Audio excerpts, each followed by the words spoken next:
সদ্যপ্রয়াত বিএনপির চেয়ারপারসন ও সাবেক প্রধানমন্ত্রী বেগম খালেদা জিয়ার কবর জিয়ারত করতে মানুষের ঢল নেমেছে। শুক্রবার সকাল থেকেই জিয়া উদ্যানে বিএনপি ও অঙ্গ সহযোগী সংগঠনের নেতৃবৃন্দ ছাড়াও সাধারণ মানুষকে খালেদা জিয়ার কবর জিয়ারত করতে দেখা গেছে। সেখানে আইনশৃঙ্খলা রক্ষায় পুলিশ ও বিজিবির সদস্যরা দায়িত্ব পালন করছেন।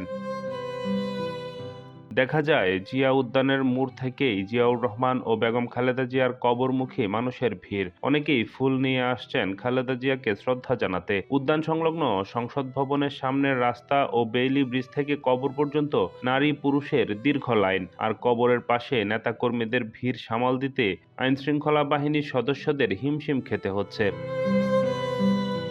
বেগম জিয়ার কবর প্রাঙ্গণে দলীয় নেতাকর্মীর পাশাপাশি সাধারণ মানুষদের ঢল দেখা যায়। নেতাকর্মী, শুভাকাঙ্ক্ষী এবং সাধারণ মানুষ কবরে ফুল দিয়ে শ্রদ্ধা নিবেদন করছে। কেউ কবর জিয়ারত করছে, দোয়া করছে, আবার কেউ মোনাজাতে অংশ নিয়েছে।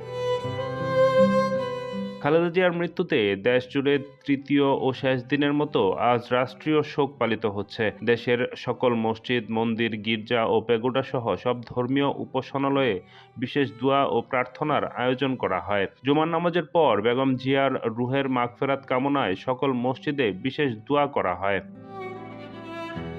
গত ৩১ ডিসেম্বর বুধবার পূর্ণ রাষ্ট্রীয় মর্যাদায় সাবেক এই প্রধানমন্ত্রীকে তার স্বামী প্রেসিডেন্ট জিয়াউর রহমানের কবরের পাশে শায়িত করা হয়।